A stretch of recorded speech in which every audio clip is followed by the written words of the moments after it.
Inner Voice, Heartfelt Chat with Dr. Foojan. Dr. Foojan has a direct approach to getting you to free your mind. Inner Voice is a live call-in show where you can chat about your life and all that matters to you in your relationships. Inner Voice, Heartfelt Chat with Dr. Foojan, Monday afternoons at 3 p.m. Pacific on Smart Talk, KMET 1490 AM, and on the Internet stream. The Inner Voice Show is a dialogue between the host and the listeners about their relationships. This show is not an attempt to assess, diagnose, or treat any mental health or illness condition. Please consult your physician, psychiatrist, or psychotherapist for personal matters.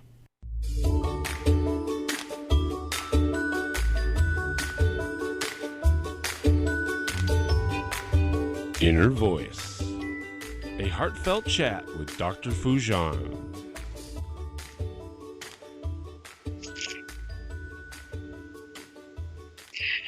Hello, everyone. Welcome to the Inner Voice Show. I'm Dr. Foojan Zeine and have Sean in studio. Now, this is a show about what matters most in our life, our minds, our thoughts, feelings, actions, relationships, achievements, fulfillments, and this beautiful journey of life.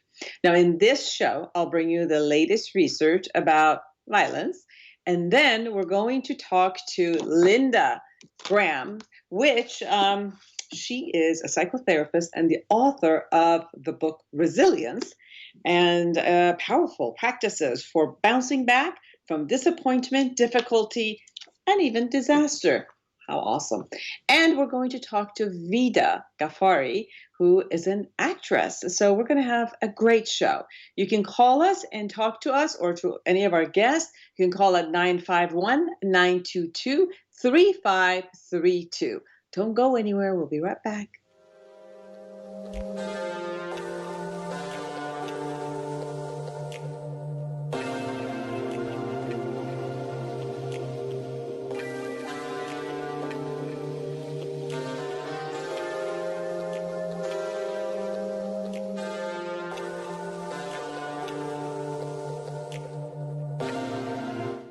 Hello, listeners. This is Christopher from The Christopher Show. Hey, if you missed one of our shows here at KMET, don't worry about it. You can go to our webpage, and that's KMET1490am.com. Go to the homepage, click on the SoundCloud tab, and hear any show anytime you want.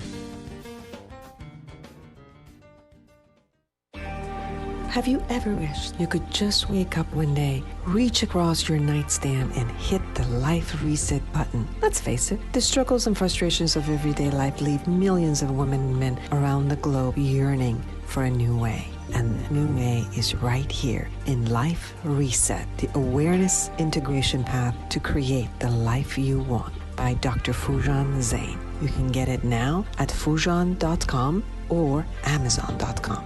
Life Reset, the awareness integration path to create the life you want. You deserve it.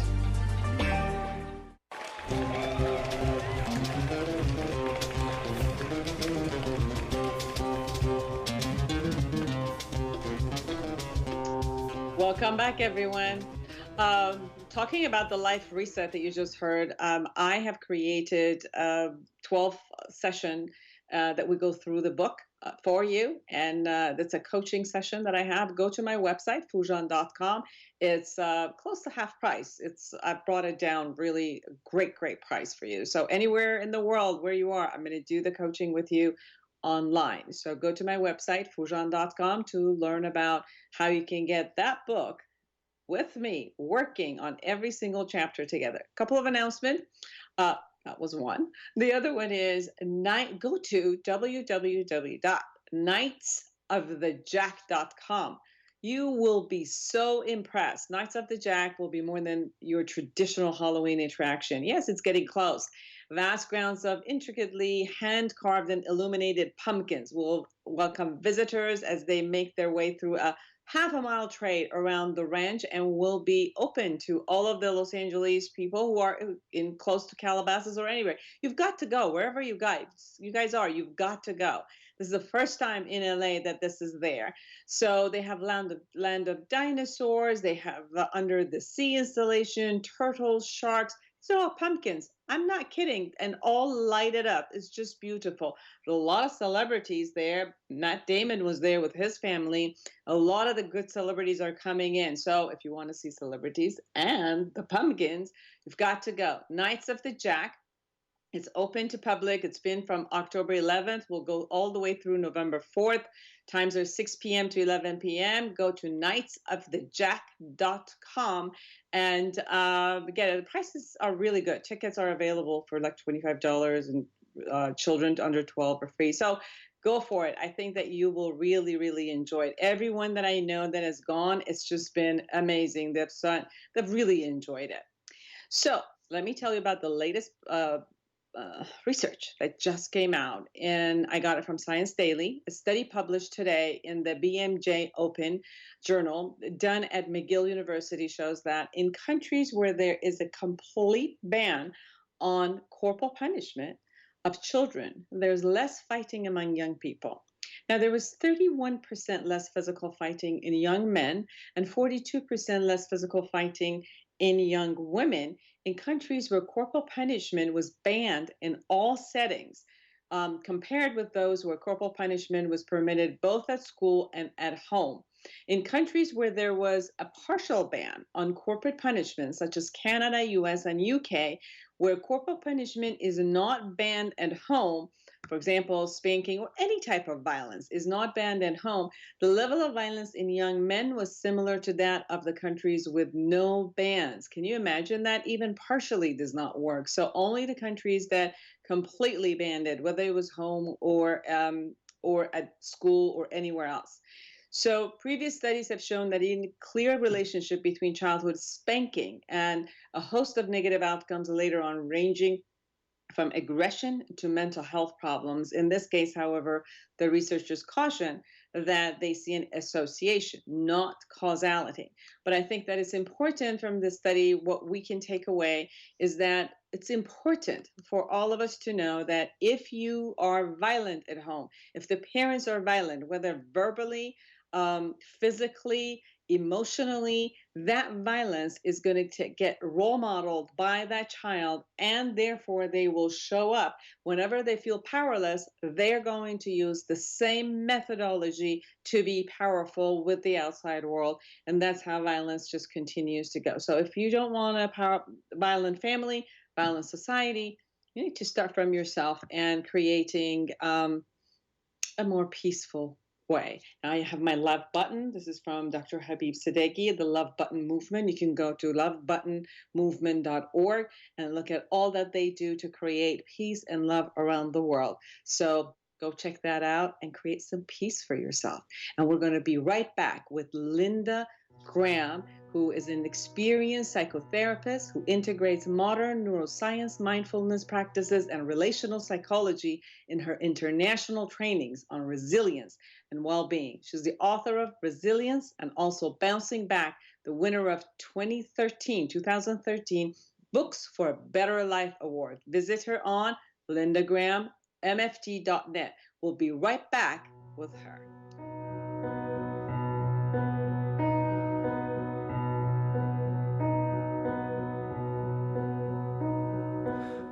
Check us out online at KMET1490am.com.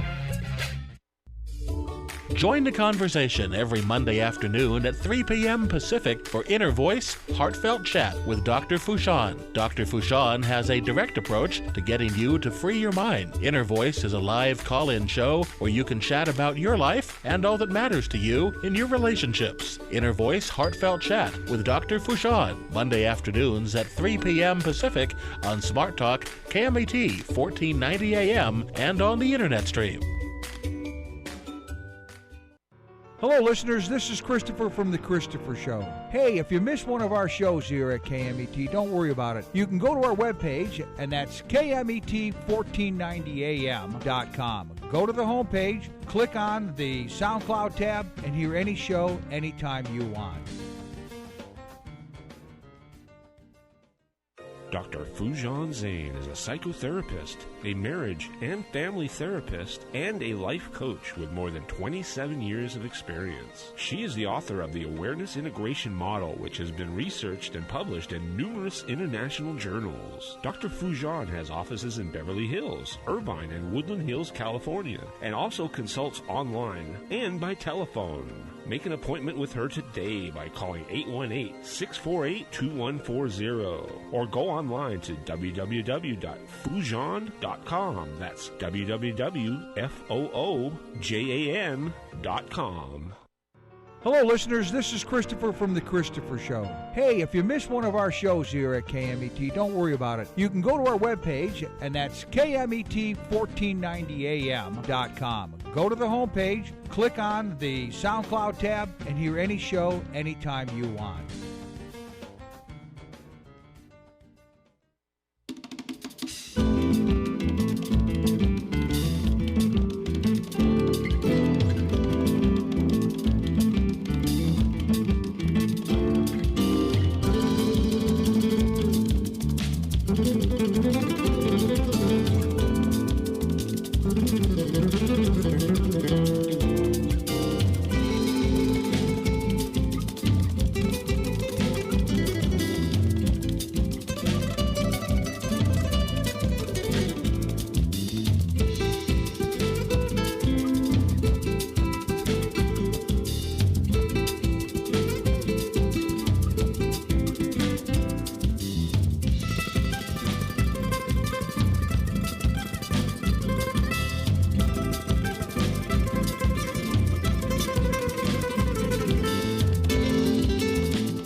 Well, welcome back. I'm Dr. Foojan Zeine, and you are with us in Inner Voice Show. I am so excited to have Linda Graham, marriage and family therapist, experienced psychotherapist, who is also the author of Resilience. I have her book, been going through it. It's an awesome book, powerful practices for bouncing back from disappointment, difficulty, and even disaster. Welcome to my show, Linda. Thank you, Dr. Foojan. It's really wonderful to be with you. Thank you.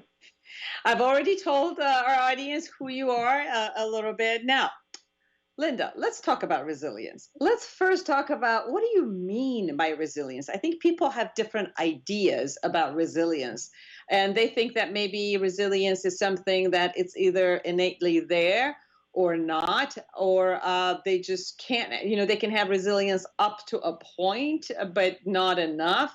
So could you please tell us what resilience is and what do you mean about it?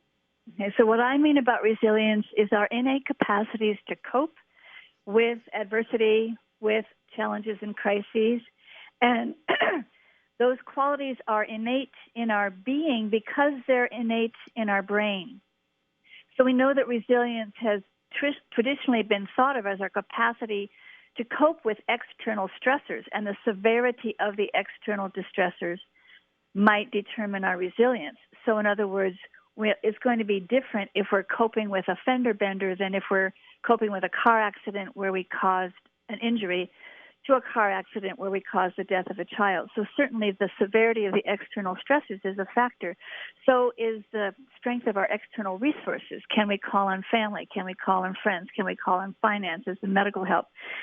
But the neuroscience is coming in and showing us that it's the inner qualities that we can cultivate: grit, determination, courage, compassion, clarity. And we can cultivate those qualities because of the brain's neuroplasticity, that the brain can change and grow new circuits lifelong. And one of the key capacities of the brain is response flexibility. So it's really the capacity to see what's happening, see our reactions to what's happening, shift gears, shift perspectives, and be able to come up with different responses, wise responses to whatever we're facing. So as my colleague Frankie Perez says, how you respond to the issue is the issue. And in the book, I try to provide exercises that will strengthen that capacity of response flexibility so that people are able to cope with any level of disruption, from barely a wobble. You leave your car keys and wallet on the kitchen counter, and 2 minutes later you find them again, and so you rewrite yourself pretty quickly, to the more serious sorrows and struggles that really break our hearts and sometimes break our spirits. So people lose a job, or they lose a relationship, or they lose their home, or they lose their health. But then to the really overwhelming trauma of too much, when too much happens all at once. So you get a diagnosis of lung cancer, and an aging parent has a stroke, and a pipe bursts in the kitchen and half the house is flooded. So when that happens, I want the skills and capacities that we're training in this book to be able to take people from the small annoyances of daily living all the way through the kind of catastrophes that upheaval our lives and completely overwhelm our coping mechanisms, so that people can not only bounce back, but they can bounce forward, perhaps, into a new life. Right. When you talk about flexibility, and it's interesting because most of the people who are facing some sort of a trauma or a condition, many times their natural response may be even becoming more rigid, becoming like more controlling, and not having the ability to kind of like move along with what's going on. So some people who become frozen in the time of a trauma or an issue, they might lose their flexibility. And I know that as far as the resilience goes, that one of the key points and components that you talk about is flexibility. Can you also tell us more about the concept of flexibility and how it works in the essence of resilience? Right. So when you're talking about people, either they're in their survival responses, and they may be activated into fight-flight, or they may be numbed out into collapse or withdrawal, and we're trying to help people come back into the range of resilience in their nervous system. So we're trying to increase that response flexibility, that range of resilience. When you're talking about some people become more rigid, more defensive, and that's what my colleague Bonnie Badenoch calls neural cement, where the brain isn't able to take in new information and learn and respond differently. But people can also go into too much chaos. I mean, they're not thinking very well at all, or what Bonnie calls neural swamp. So what we're trying to do is provide both the stability and flexibility within the brain and how the brain is operating, so that we can, in fact, have that secure base of resilience inside and respond to things quickly and reliably. The tools that I'm teaching try to strengthen that structure of the brain, the prefrontal cortex, in ways that are safe and efficient and effective, so we actually have that secure base of resilience within. So what I mean by flexibility, we know that the brain has an innate negativity bias. We are evolutionarily hardwired to pay more attention to things that are dangerous and threatening and unpleasant than we are to pay attention to things that are safe and pleasant and nourishing. And that's for our own survival, for our survival and the species' survival. So in order to overcome that negativity bias, the contraction, the reactivity, the rigidity that you're talking about, we do practices to calm down the nervous system, breath, touch, movement, visualization. There are a lot of tools to re-regulate the nervous system. But then we also use practices to shift the functioning of the brain out of that reactivity or negativity. And some of the best practices to do that are actually cultivating positive emotions, and that may be counterintuitive. But when people practice kindness or compassion or gratitude or awe or joy or delight, it actually shifts the functioning of the brain out of that rigidity back out into openness, into receptivity, openness to learning, optimism, and the direct, measurable cause and effect outcome of practicing those practices is resilience. So Linda, there's also this concept of, as I'm hearing you, this is coming up for me.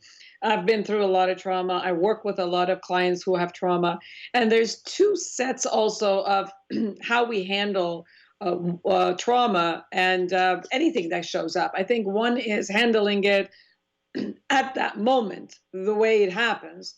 And then after we survive the event itself, for example, an accident or we have earthquake here. I was through the earthquake, or illnesses, or even the shock of understanding an illness or knowing that you have it. So first is the shock of that moment and having the resiliency to find yourself out of it. And then it's the maintenance, and if it brought you down, and the impact of all the trauma that happened, and then how can you rebuild your life through your resilience into homeostasis state of where you were before that incident. And these two take different types of skills that you also kind of talk about in your book, right? Right. So to me, the trauma of the moment, and also to begin that process of trauma recovery, I do offer steps in the book to do that. The first is accepting reality. This is happening. Accepting reality is one of the most significant predictors of people coming through trauma.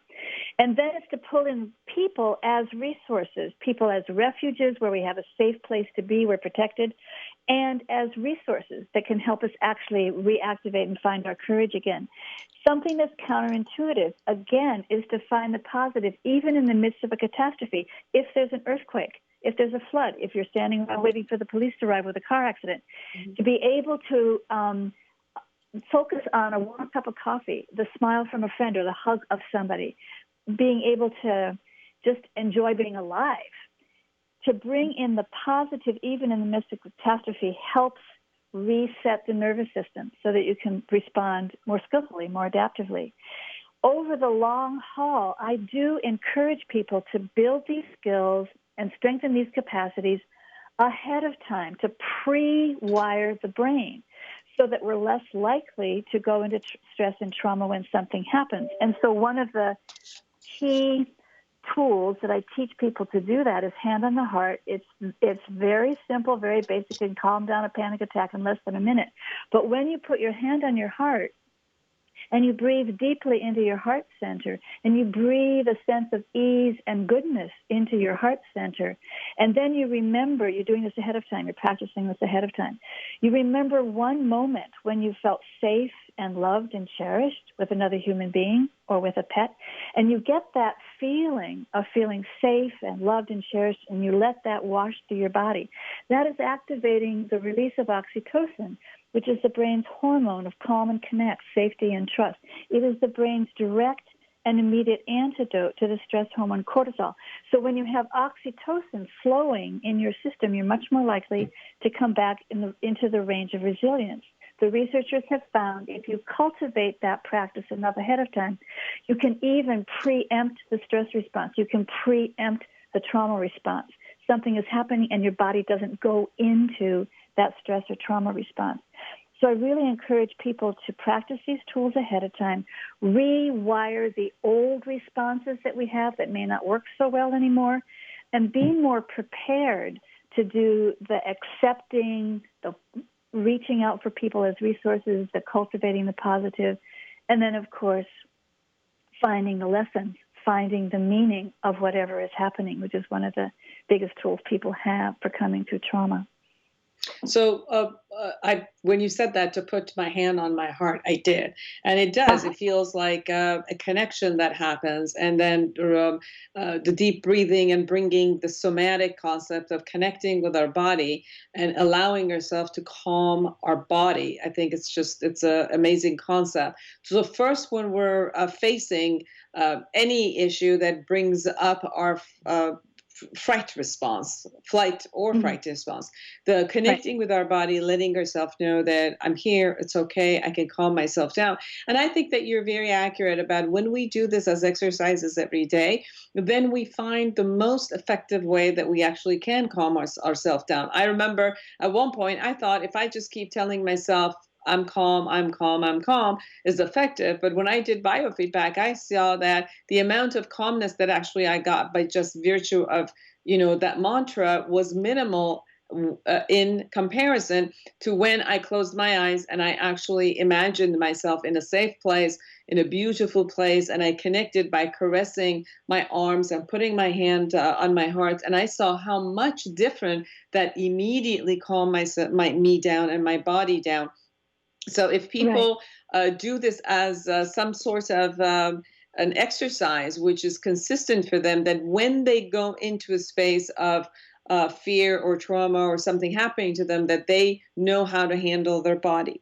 You also have spoken about an emotional intelligence and social intelligence, where they can utilize those in order to get themselves ready for any event that happens, but also support them in the resilience of what has happened before. Can you talk a little bit about the emotional and social intelligence that you talk about in your book?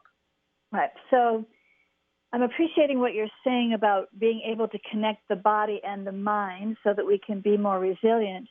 And emotions are a big part of that, because all emotions are a signal to pay attention. Something important is happening here. And all emotions activate us to take action in some way that's going to be helpful.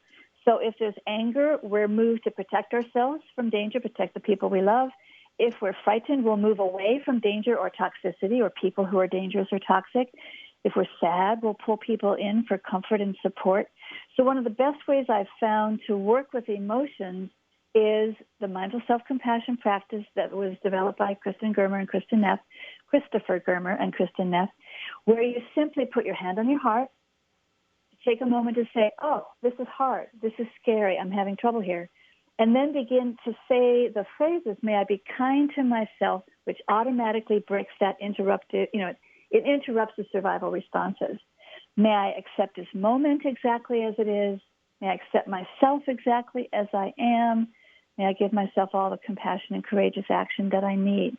So we learn these tools, hand on the heart, creating a safe place, the whole idea of mindful self-compassion, the common humanity. I'm not alone. I'm not the only one. Other people go through this as well.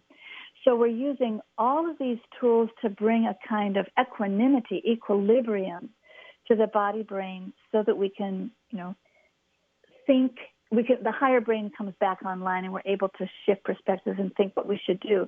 In terms of the social or relational intelligence, I'm saying that there's both relational intelligence within ourselves. Do we relate to ourselves kindly, or do we have an inner critic that is just shaming and blaming ourselves for everything that's going wrong? How do we change our relationship to ourselves? And then also, how do we change our relationship with other people? Do we trust ourselves to trust other people? Can we actually find the compassionate companions we need when times are dark or when we're feeling overwhelmed and in trouble? So all of those tools are designed to help the prefrontal cortex stay online, help us make decisions and figure out what we're going to do, but from a place where we feel secure and trusting within ourselves. Linda, I also wanted to ask you something about previous traumas as childhood traumas. I know that there are a lot of studies that have shown that when children are raised under a lot of stress, whether the stress is poverty or a household and parents who are either violent or on drugs, that one of the concepts that actually happens is that the resilience goes down and people are having a high higher level of stress inside, which kind of does not allow them to handle traumas more and more as an adult. So these are some of the research. And on the other side, I've also seen in my practice, and I've also seen in my own life, that sometimes when people have gone through traumas and have survived it, they've also created a resiliency, some path of coping mechanism as a child also, that sometimes it helps them. I've actually seen some people who are traumatized as a child have highest level of resilience as an adult. They've gone through different types of traumas and can handle it much more than someone who has never had any upset. They're kind of, were raised with no conflict. So can you talk a little bit about the difference between when is it that a childhood trauma can create more of a resiliency or even less? And what are the differences? So I'm going to answer this question in 3 parts because it's a big question. People do become more resilient when they have mild to moderate stressors and they learn how to cope with them. Fall down 7 times, get up 8. So we do learn to be resilient from experience. That's true. We learn that we can cope with things and we can claim ourselves as being resilient. But we're talking about 2 levels of trauma here that could happen in childhood. One is attachment trauma, where the person just simply doesn't get the care, the protection, the connection, the sense of belonging, the sense of importance, the sense of self-worth from their caregivers. And so their capacities to regulate their nervous system, relate to other people, regulate their emotions are somewhat compromised. And that can all be healed by other relationships, whether that's therapy or coaching or good friendships or a good partner, where the person can recover that sense of being connected, belonging, of value, of worth. So we know that those early attachment experiences do impact the development of the brain. As the prefrontal cortex is maturing, it's impacted by whether people are having those optimal experiences or insecure experiences. So sometimes we just need to recover the capacities in the brain to do those skills. What you were referring to earlier, the Adverse Childhood Experiences study, that showed when in childhood there's been emotional, sexual, or physical abuse, if there's been neglect, if there's been violence or addiction in the home or in the neighborhood, then each of those traumas impact the child, and the more they have by the time they're 14, the more compromised the development of the brain is. So that's important to remember. It isn't just psychological. It isn't just that people have a lot of anxiety or fear. The brain is compromised to be able to cope. And so it's harder for people to learn the skills they need to manage their nervous system, to manage their emotions, to know how to relate to people, to know how to make decisions. And so that's why pretty much all trauma therapy is body-based, because that's where the early childhood trauma memories are held in the body. And the person has to feel safe in their body before they can begin to feel safe in their being and then safe in their world again.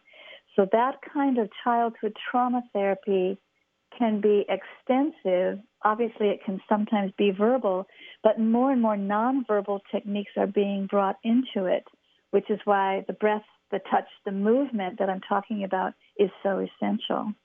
Yes, very much. And I think that what you're doing with this book is so important for people to know and have the tools to be resilient. Sometimes also I've noticed, Linda, that people who have been traumatized in one way or another, or not even if they didn't call it trauma, they went through conditions where they created a particular coping mechanism with that coping mechanism, then they can be resilient. But if you take it away from that, or there are conditions which that coping mechanism might not necessarily work, they haven't really expanded who they are to that flexibility that you talked about in order to find other ways and other means of taking care of themselves. So the realization also of that flexibility to practice with their body, and like you said, the emotional intelligence, the social intelligence, knowing that you can get resources from outside,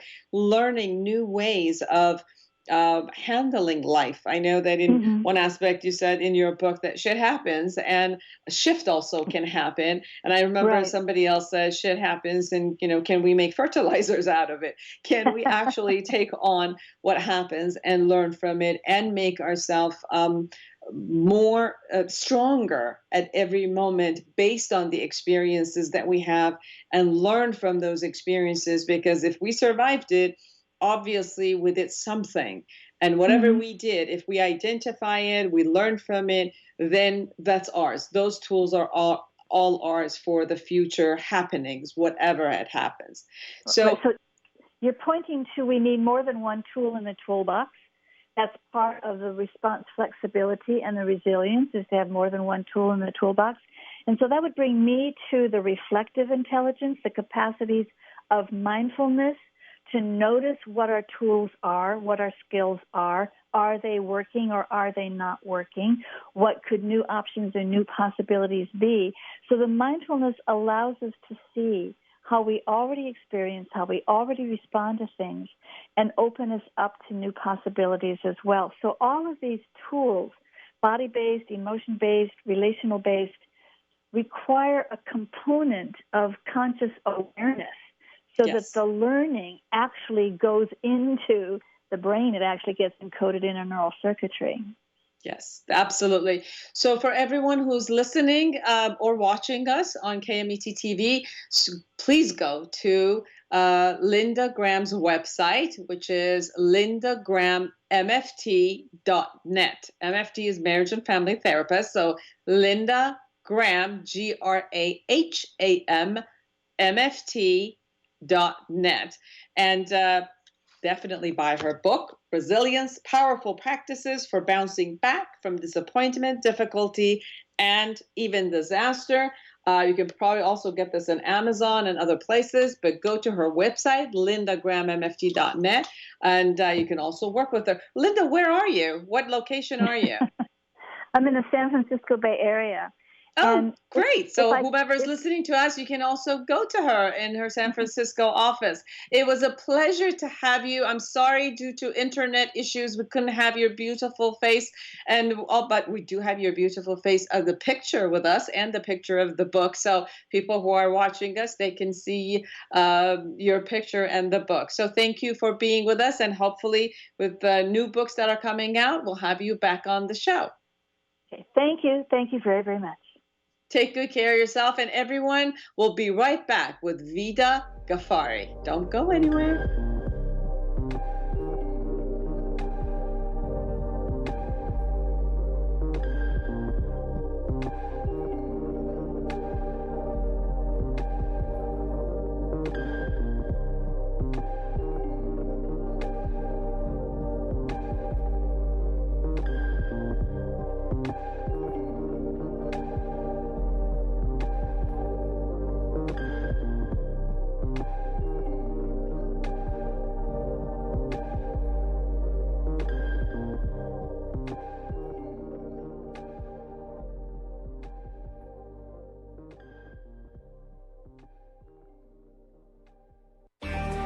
Have you ever wished you could just wake up one day, reach across your nightstand, and hit the life reset button? Let's face it, the struggles and frustrations of everyday life leave millions of women and men around the globe yearning for a new way. And the new way is right here in Life Reset, the awareness integration path to create the life you want, by Dr. Foojan Zeine. You can get it now at Foojan.com or Amazon.com. Life Reset, the awareness integration path to create the life you want. You deserve it. Dr. Foojan Zeine is a psychotherapist, a marriage and family therapist, and a life coach with more than 27 years of experience. She is the author of the Awareness Integration Model, which has been researched and published in numerous international journals. Dr. Foojan has offices in Beverly Hills, Irvine, and Woodland Hills, California, and also consults online and by telephone. Make an appointment with her today by calling 818-648-2140 or go online to www.foojan.com. That's www.foojan.com. Check us out online at KMET1490am.com. Take KMET 1490 AM with you everywhere you go by downloading our free smartphone apps found on the KMET website, KMET1490am.com. You can also go to the Google Play Store or the Apple App Store on your phone to download the free app. Now you can listen live or play any of your favorite programmers' podcasts using your smartphone. Don't miss out on the free KMET smartphone apps. Go to KMET1490am.com and download your free phone app today. KMET Banning. Join the conversation every Monday afternoon at 3 p.m. Pacific for Inner Voice Heartfelt Chat with Dr. Foojan. Dr. Foojan has a direct approach to getting you to free your mind. Inner Voice is a live call-in show where you can chat about your life and all that matters to you in your relationships. Inner Voice Heartfelt Chat with Dr. Foojan, Monday afternoons at 3 p.m. Pacific on Smart Talk, KMET 1490 AM, and on the Internet stream.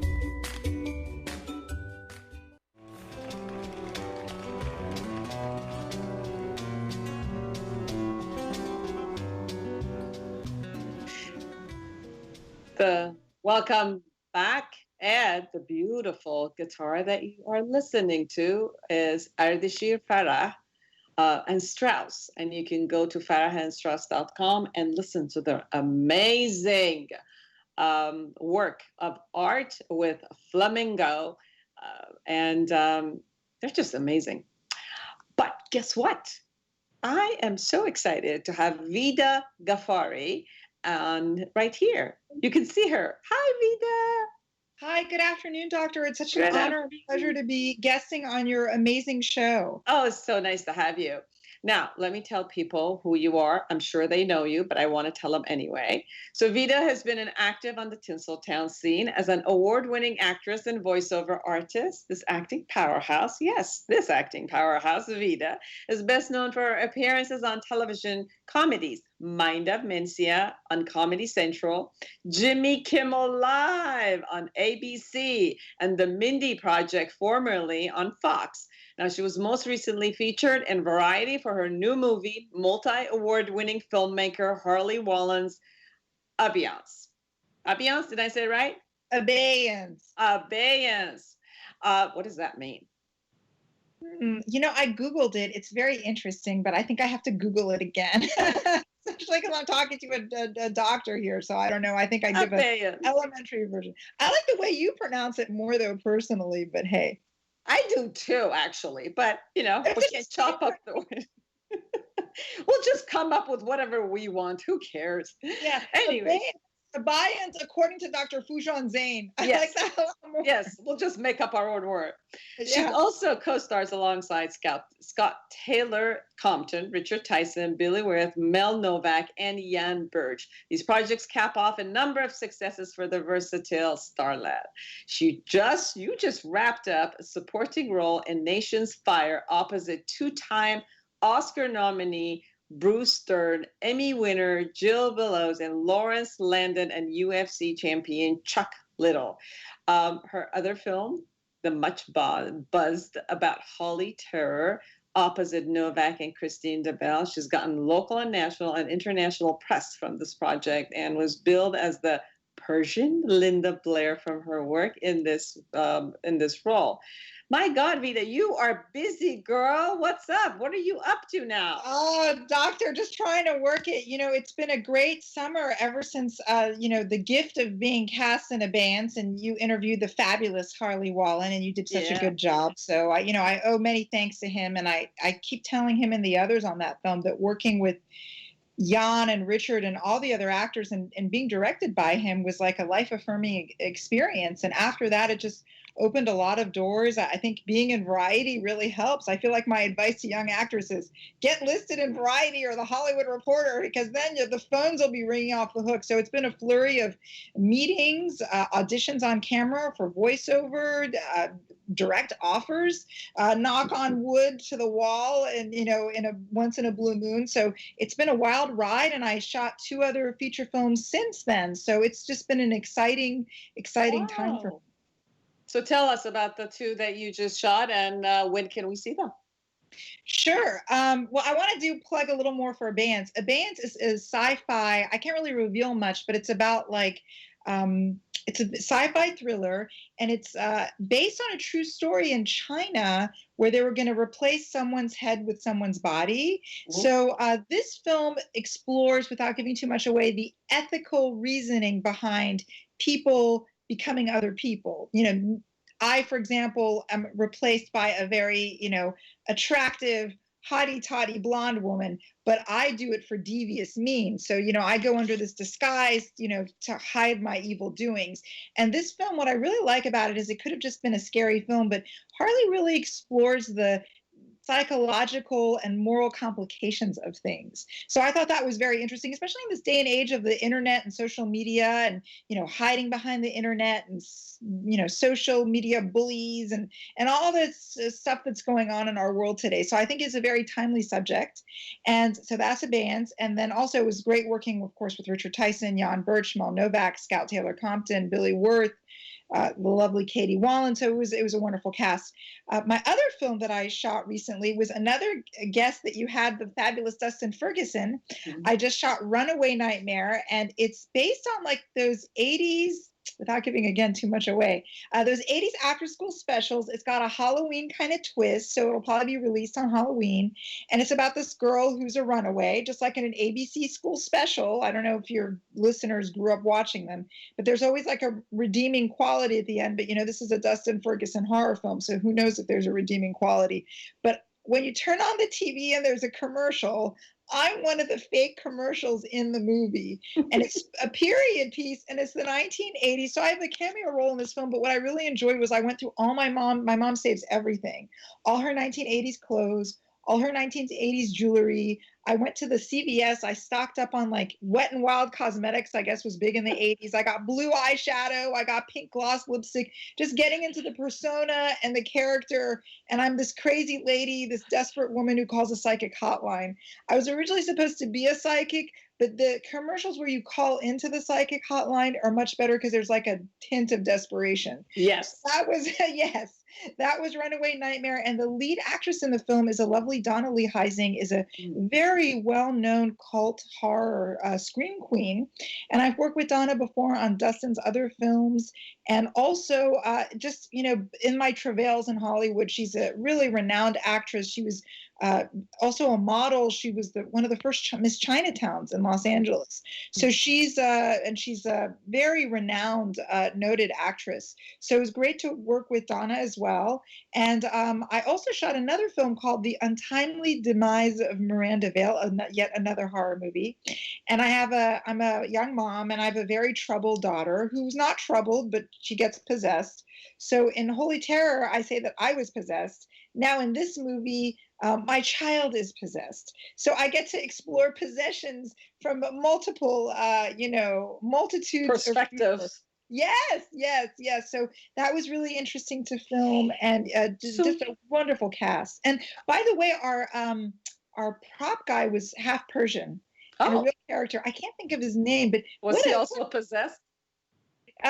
You would think he was, because I think he's half Persian, half Danish, or something really quirky like Norwegian.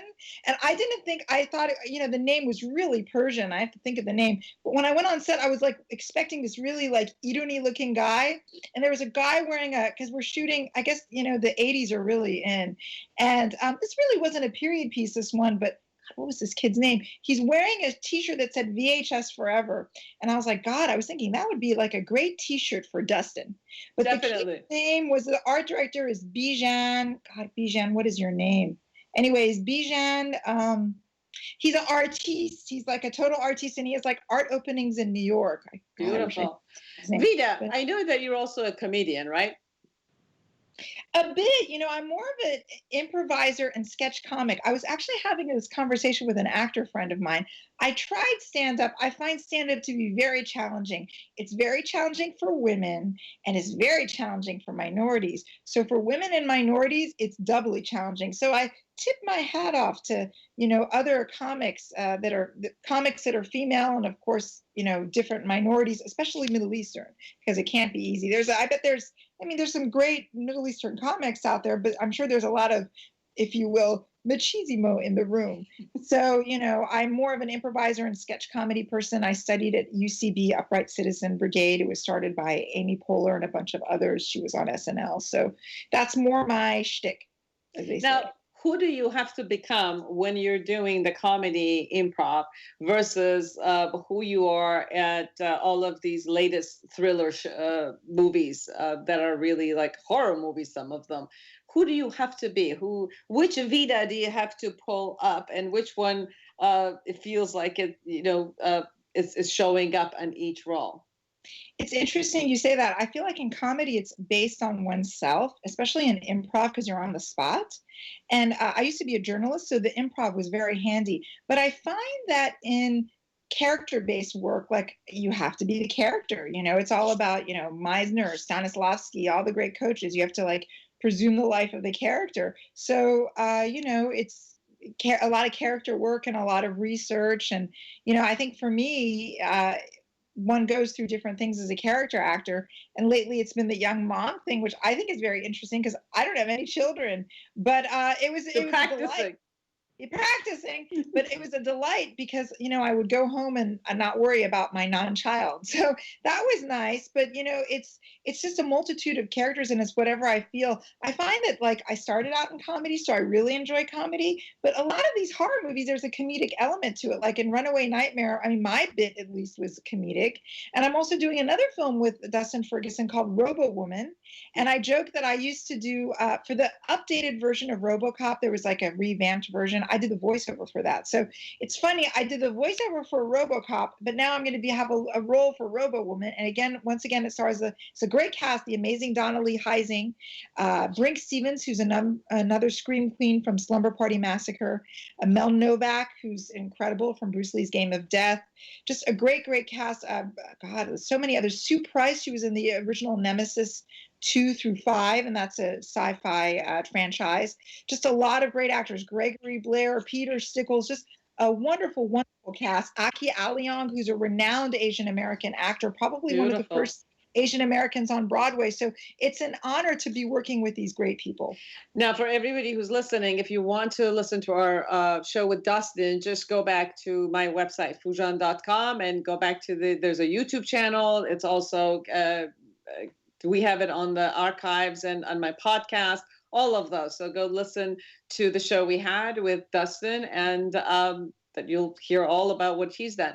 It has been great to have you on the show, for people to see you, to get to know you. One last comment. You've only got a couple of seconds. What do you want everybody who's listening to know about you and where to find you? Oh, sure. They can go to soveryvida.com or on social media, or Vida Ghaffari, Vidaghaffari, like Frank, Ari. And it was an absolute honor to be on your show, Doctor. So it's, I want you to also go to the Jack of the, what is it that I want you to go? Because I think that when you're talking about Halloween, that you also need to go to this place, because they have amazing Halloween party, and I want you to go there with your group.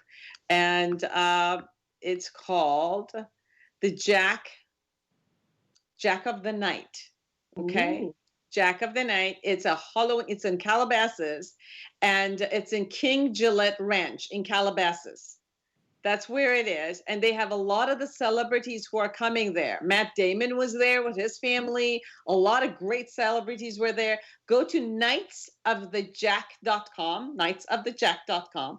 They have it from, I think, Wednesday, Thursday, Friday, Saturday, and Sunday. They're awesome. Go there and have fun. Meet the group who are creating all of it. It's the first time in Los Angeles. So join them also. It was awesome to have you. Thank you so much.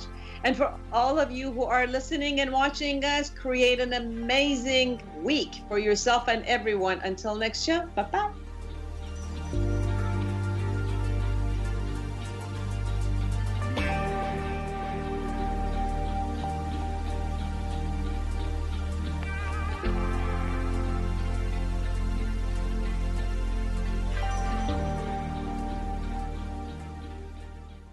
The Inner Voice Show is a dialogue between the host and the listeners about their relationships. This show is not an attempt to assess, diagnose, or treat any mental health or illness condition. Please consult your physician, psychiatrist, or psychotherapist for personal matters. This is 1490 AM KMET, Banning, Beaumont, Redlands, and Palm Springs. News, talk, from sports. ABC News. I'm Daria Albinger.